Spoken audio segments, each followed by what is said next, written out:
Hello all, hope you're all doing great.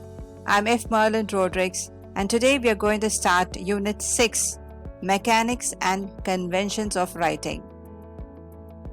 In this video, we will be doing with the punctuation marks. In order to make your reader understand your message in the way you intend it, it is essential for you to write meticulously following the punctuation rules. Wrong use of punctuation is one of the main reasons for miscommunication in written works. The punctuation marks that are quite essential in achieving perfection in academic writing include comma, colon, semicolon, period, brackets, dashes, and etc.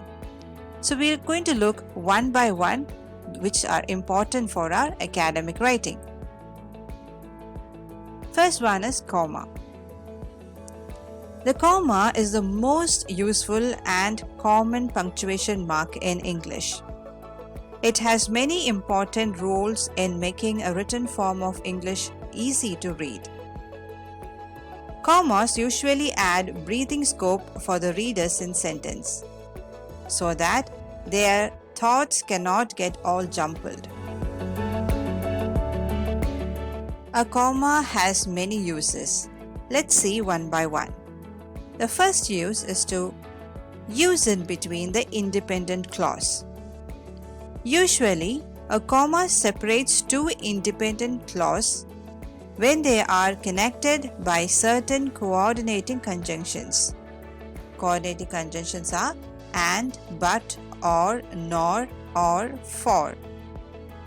However, if the clauses are very short, no comma is needed. For example, they finished dinner in pin-drop silence. But Alex knew that he would have to apologize. We have a coordinating conjunction and it's a longer sentence. So we are going to use a comma here.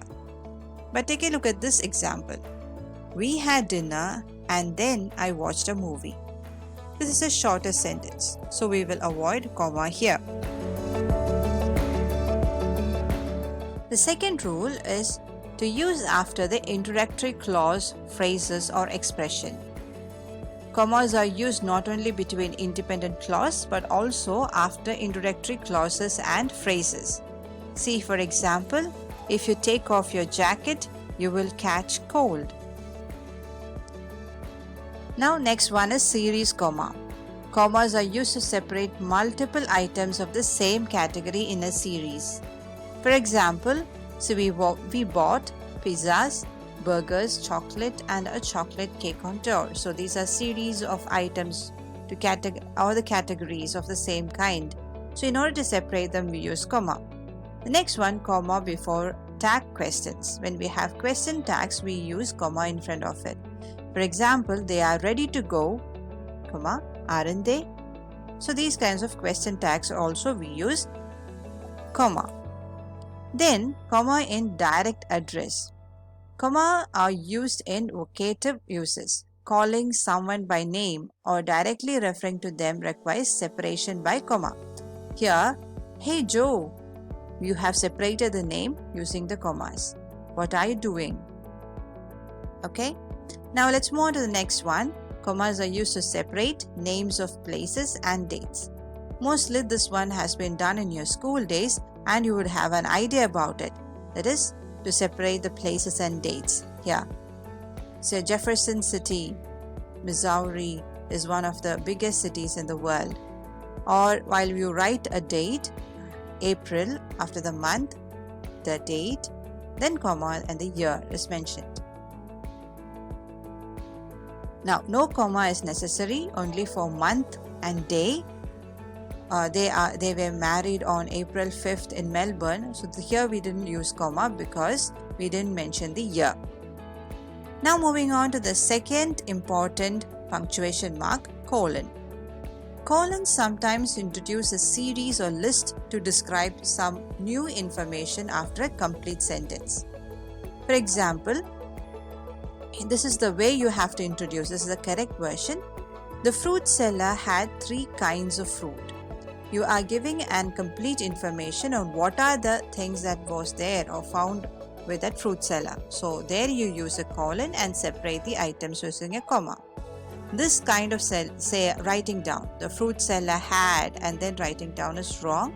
You have to use this method. A colon is also used to connect two independent clauses where the first one explains the second clause or logically follows it. The first word after a colon usually is not capitalized unless the colon introduces a series of new sentences or independent clause. Here, example, he was just thinking only one thing. Colon, what was his dog doing then? So these are two independent clauses. Each sentence has its own subject, verb and object. So these are two independent clauses and it has been joined with colon. Now the next one is colons are used for expressing time in figures. Of course, it's a common way of referring or using it. There is 1:30 a.m. or 7:35 p.m. We use colon here. And the next one in the list is semicolon. Semicolons are almost like periods, but they connect two independent clauses or sentences together instead of using a coordinating conjunction. Coordinating conjunctions are and, but, or and all. Instead of using and, but, or, we can use a colon. And the next method to use a semicolon is common transitional phrase expressions such as therefore, for instance, namely, or additionally. When you mention like this, you have to use the semicolon. See, we used to love hunting, semicolon. However, it is not legal. So this is an introductory phrase, therefore word, so we have used the comma as well. So this is a semicolon here and then the comma. And the next punctuation mark is hyphen. Hyphens combine words together to make compound nouns or adjectives. Hyphens are also used with some suffixes and prefixes such as like, wise, anti, and post to make new adjectives. For example, anti-violence, dog-like, 65, their age is 23 to 25. So during these situations, we use hyphen. The next another important one is apostrophe. An apostrophe indicates possession and the exclusion of letters in contractions. Here, they are going to Canada. This is a contraction. They are, A-R-E. It's in a contracted form. They are going to Canada. I am not going. So am has been contracted. This is possession. That is Robert's watch. Robert is the person who possesses the watch, the owner of the watch. Someone's glasses.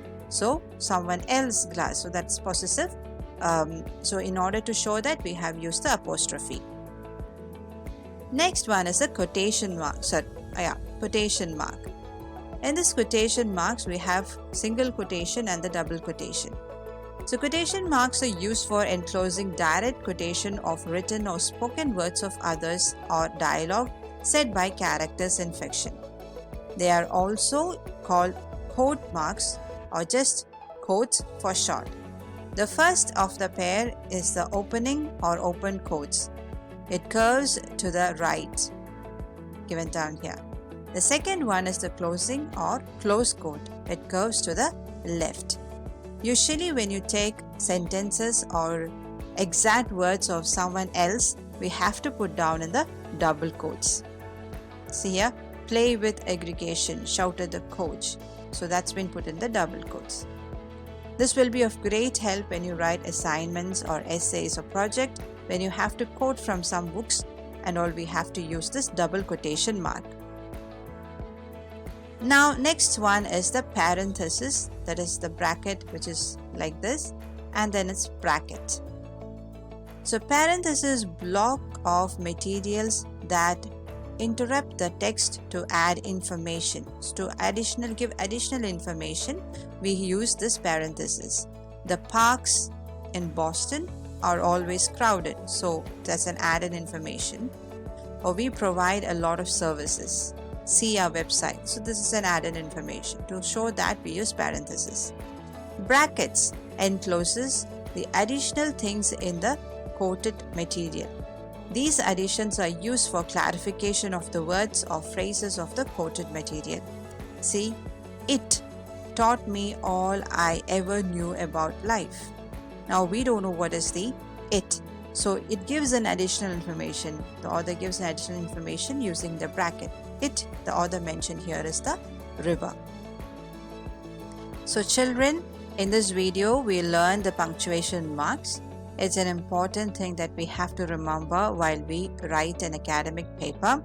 We learned comma, semicolon, colon, parenthesis, bracket, hyphen, apostrophe, etc. Hope this session was a fruitful one.